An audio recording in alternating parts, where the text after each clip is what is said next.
The dust from the stagecoach hadn't even settled when Charlotte Whitmore stepped down onto the wooden planks of the grandest ranch she'd ever seen.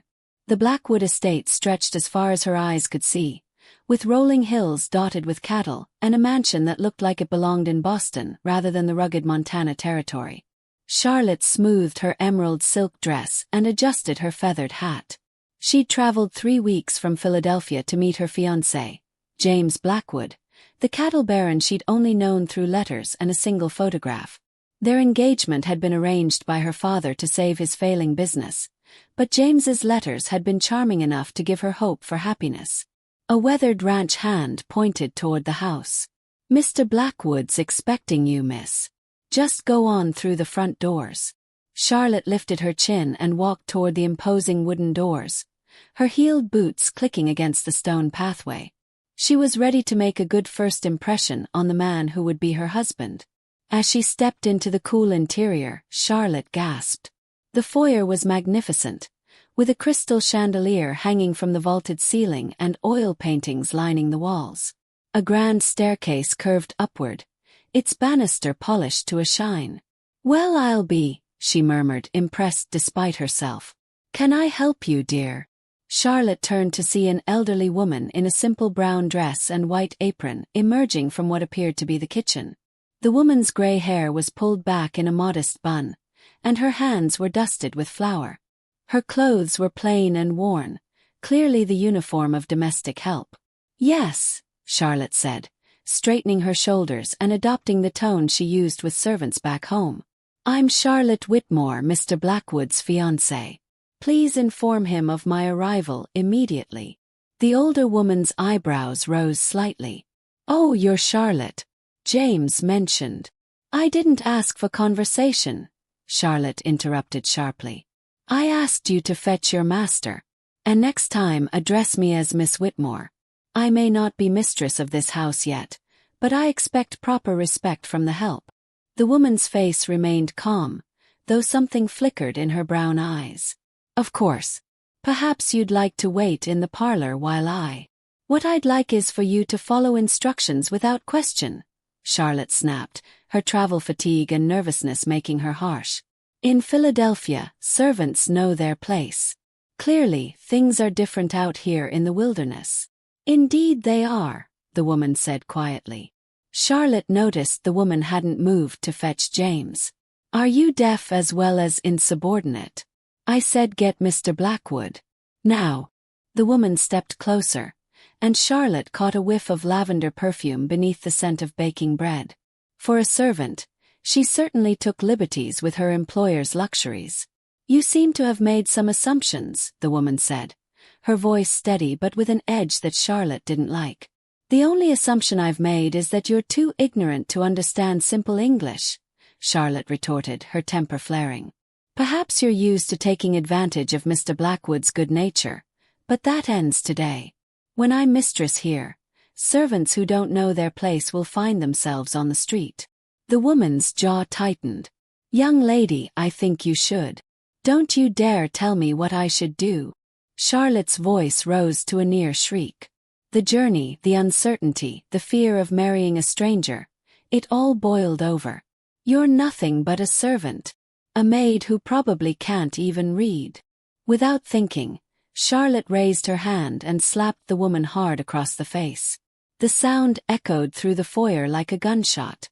The elderly woman's head snapped to the side, and she raised a trembling hand to her reddening cheek.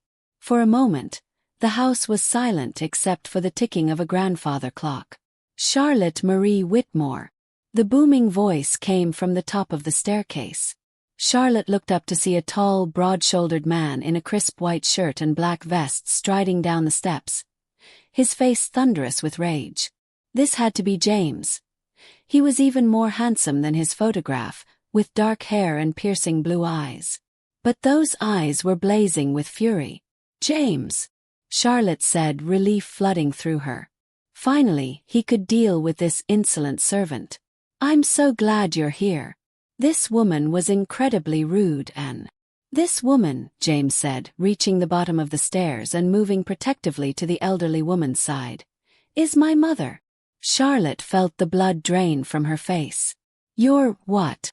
Eleanor Blackwood, the woman said, her voice now carrying the unmistakable authority Charlotte had been too blind to notice before. James's mother. And the owner of this ranch. Charlotte's mouth opened and closed like a fish gasping for air. But you were in the kitchen. Your clothes. I was baking bread for dinner, Eleanor said calmly, though her cheek still bore the red mark of Charlotte's palm. Enjoy cooking.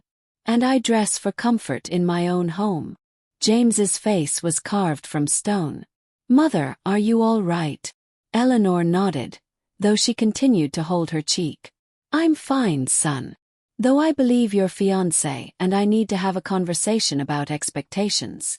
Charlotte's legs felt weak. She just struck the mother of the man she was supposed to marry.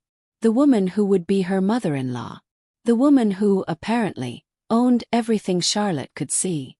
James, I didn't know, Charlotte stammered. She didn't introduce herself properly. She looked like. Like what? Eleanor asked, stepping forward. Like someone who works for a living. Like someone who isn't afraid to get her hands dirty. Like someone who doesn't need fancy clothes to prove her worth.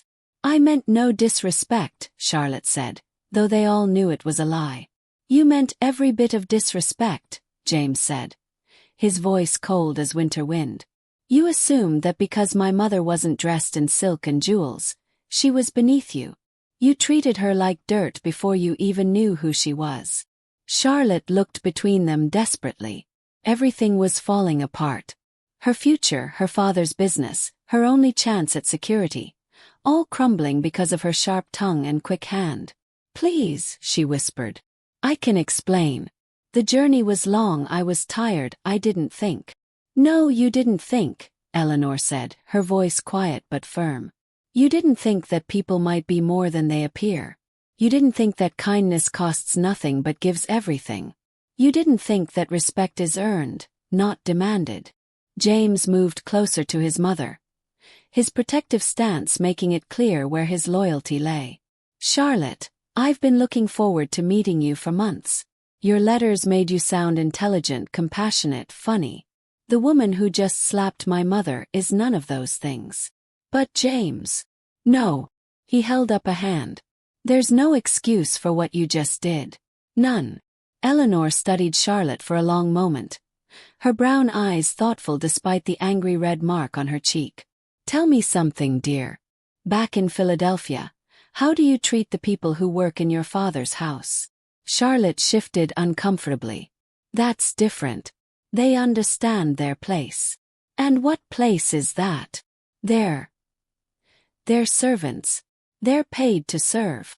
And that makes them less human than you. Charlotte opened her mouth to answer, then closed it again. Put that way it sounded terrible. Eleanor nodded slowly. I see. James, perhaps you could show Miss Whitmore to the guest room. I think we all need some time to think. As James led Charlotte up the grand staircase, she caught a glimpse of herself in a hallway mirror. Her face was pale, her eyes wide with shock, her carefully arranged hair disheveled. She looked exactly like what she was, a spoiled, frightened young woman who had just made the biggest mistake of her life. The guest room was beautiful, with a four-poster bed and windows overlooking the rolling hills. But Charlotte barely noticed the luxury. She sat on the edge of the bed, her head in her hands, replaying the scene over and over. A knock at the door made her look up. Come in. To her surprise, it was Eleanor carrying a tea tray. The older woman's cheek was still red, but her expression was calmer. I thought you might be thirsty after your journey, Eleanor said, setting the tray on a small table by the window. Charlotte stared at her. Why are you being kind to me? I struck you. Eleanor poured 2 cups of tea and handed one to Charlotte. Yes, you did. And it hurt. But I've been thinking about why you did it. There's no excuse. No, there isn't, Eleanor agreed, sitting in the chair across from her. But there might be a reason. Tell me about your life in Philadelphia. Charlotte wrapped her hands around the warm teacup, grateful for something to hold on to. My father owns a shipping company. Or owned. Business has been bad lately. Very bad. And this engagement was arranged to save his business, Charlotte admitted quietly. I've never had to. I mean, we've always had servants and they've always been, I don't know, invisible, I suppose. Eleanor nodded. I thought as much. James told me about your father's situation. That's part of why I agreed to this arrangement. I could see how much your letters meant to him, and I hoped you truly cared for him. I do, Charlotte said quickly. Or I think I could. He seems wonderful, and his letters were so kind and funny, and you just destroyed any chance of happiness with him because you couldn't see past appearances. Charlotte's shoulders sagged. I know. I ruined everything. I'll leave in the morning.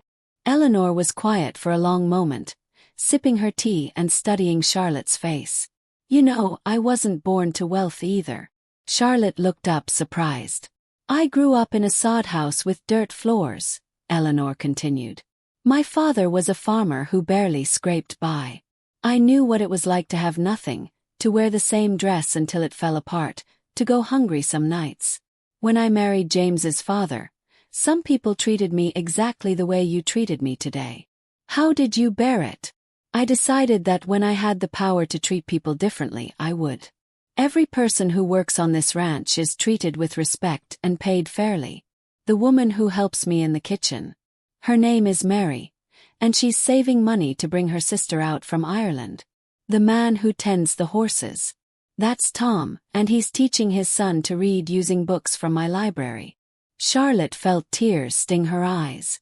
I never even asked your name. No, you didn't. They sat in silence for a while, the weight of Charlotte's actions settling between them like a stone. Mrs. Blackwood, Charlotte said finally. I know I have no right to ask, but is there any way to fix this? Any way to make amends? Eleanor set down her teacup and studied Charlotte's face. That depends. Are you sorry because you got caught, or are you sorry because you did wrong? Charlotte thought about it honestly. Both at first. But now, I keep thinking about how I must have sounded. How cruel I was. I'm ashamed of myself. That's a start, Eleanor said. But shame without change is worthless. If you truly want to make amends, you'll have to prove you've learned something. How? Eleanor smiled for the first time since Charlotte had arrived.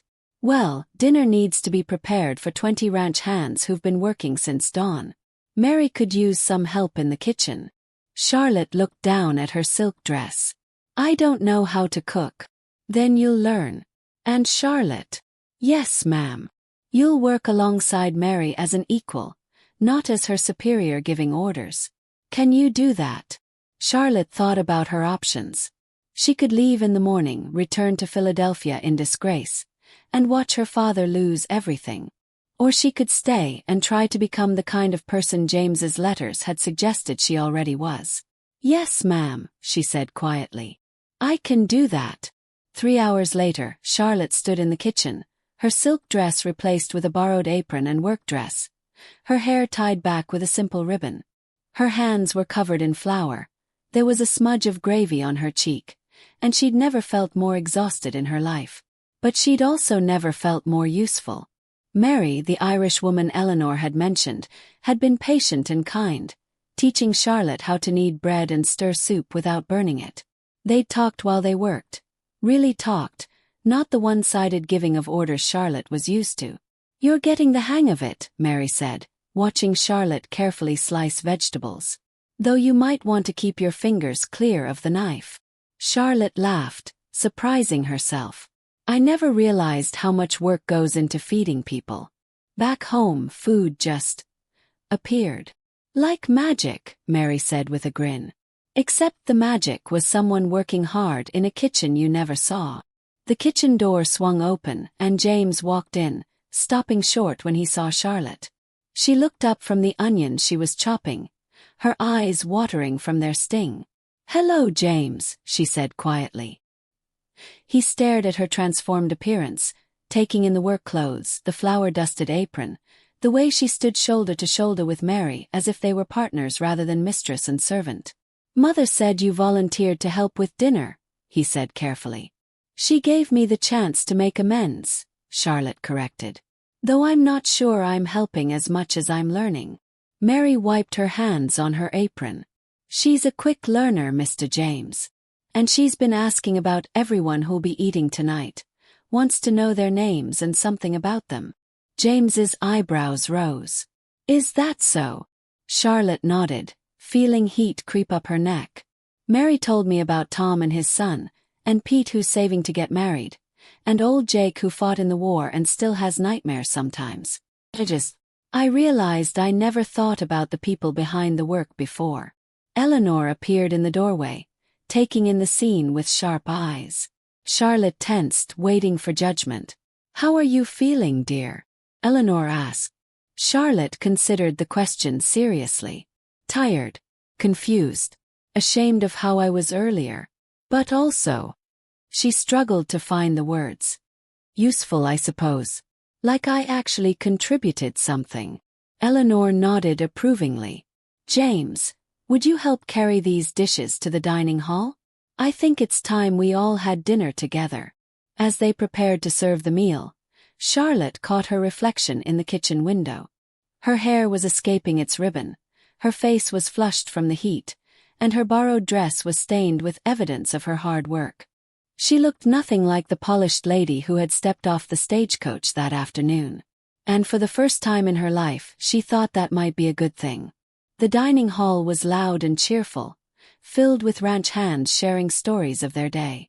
Charlotte found herself seated between Mary and Tom, listening to their easy banter and gradually joining in. When old Jake mentioned his nightmares, she surprised herself by reaching out to squeeze his weathered hand. Thank you for your service, she said quietly, and meant it. Across the table, James watched her with an expression she couldn't read. Eleanor sat at the head of the table like the queen she was, presiding over her extended family with obvious affection. After dinner, Charlotte helped clear the dishes despite protests from the ranch hands that she was a guest. As she worked, she found herself cataloging all the small kindnesses she witnessed. Tom helping Jake to his feet when his old war wound acted up, Mary saving the best piece of pie for Pete because she knew it was his favorite, Eleanor making sure everyone had seconds before she took her own portion. This was what a real family looked like, Charlotte realized. Not the cold formality of her father's house, where servants were invisible and emotions were controlled, but this warm chaos where everyone mattered. Later, as the evening wound down, James found Charlotte on the front porch, looking out over the darkened hills. Quite a day, he said, settling into the chair beside her. That's one way to put it, Charlotte said with a rueful laugh. I made a complete fool of myself. You did, he agreed, and she appreciated his honesty. But what you did after? That was different. They sat in comfortable silence for a while, listening to the night sounds of the ranch. James, Charlotte said finally. Yes. In your letters you wrote about wanting a partner, not just a wife. Someone who would work beside you, not just look pretty in your parlor. I did. I think I'm beginning to understand what you meant. James turned to study her profile in the moonlight. Are you? Today, working in the kitchen with Mary, learning everyone's names, being useful. I felt more alive than I have in years. More real. And how do you feel about that? Charlotte considered the question. Terrified, she said honestly. Everything I thought I knew about myself, about how the world works, about what matters. It's all wrong, isn't it? Not wrong, James said gently. Just incomplete. Eleanor stepped onto the porch, her presence somehow both commanding and comforting. Charlotte, dear, we need to discuss your future. Charlotte's stomach clenched. Of course. I'll leave first thing in the morning. I'll explain to my father that the engagement is off because of my behavior. He'll be ruined, but that's not your problem. Is that what you want? Eleanor asked. What I want doesn't matter. It struck you. I was cruel and arrogant and... Yes, you were, Eleanor interrupted. But that was this morning. Who are you tonight? Charlotte thought about the question seriously. I'm someone who learned that respect isn't about fancy clothes or birth circumstances. I'm someone who discovered that working hard alongside good people is more satisfying than being waited on by invisible servants. I'm someone who realizes she has a lot to learn about being a decent human being. Eleanor nodded slowly. And if you stayed here, if you married my son, what kind of wife would you be? Different, Charlotte said immediately. I'd want to know everyone who works here, to be part of this community, not separate from it. I'd want to learn useful skills to contribute something real. I'd want to be worthy of the kindness you've all shown me despite my terrible first impression. James reached over and took her hand. Charlotte, I've been thinking about something you said earlier. About servants being invisible. I'm ashamed of that. I know. But here's the thing, you made them visible today. You learned their names, their stories, their dreams. You saw them as people, not functions. That's not something you can fake. Eleanor smiled. The first genuine smile she'd given Charlotte since the slap. James is right. Cruelty can be unlearned, but kindness, that has to come from within. You showed real kindness tonight, not the artificial politeness of society, but genuine care for others. Charlotte felt tears threaten.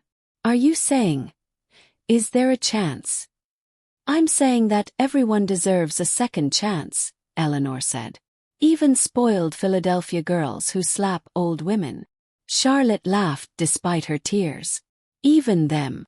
Especially them, if they're willing to do the work to become better. James squeezed her hand. The question is, are you willing? Because life here isn't easy. It's not about pretty dresses and social calls. It's about working hard, caring for people, facing challenges together.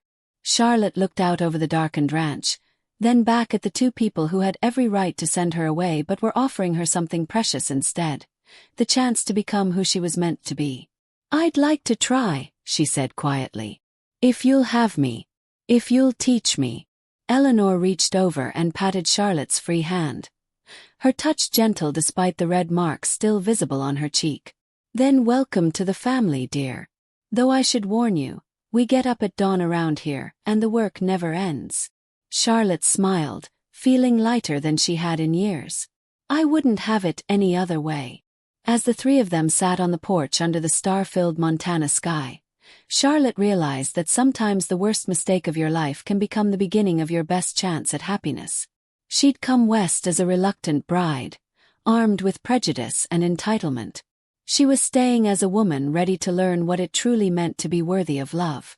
The next morning, when Charlotte appeared in the kitchen at dawn wearing Mary's borrowed work dress and ready to help with breakfast, Eleanor knew her instincts had been right. Some people could change, given the right motivation and the right community to support them. And sometimes, the most unlikely people could become family. As Charlotte fumbled with the coffee pot, laughing at her own clumsiness while Mary patiently guided her hands, Eleanor caught James watching from the doorway with a smile that reached his eyes for the first time since Charlotte's arrival. Perhaps, Eleanor thought, this arranged marriage might become something real after all. Not the fairy tale Charlotte had probably dreamed of, but something better. A partnership built on mutual respect, shared work, and the daily choice to see the best in each other. Outside, the Montana sun was rising over the ranch, painting the sky in shades of gold and pink. It was going to be a beautiful day. And Charlotte Whitmore, soon to be Charlotte Blackwood, was finally ready to meet it.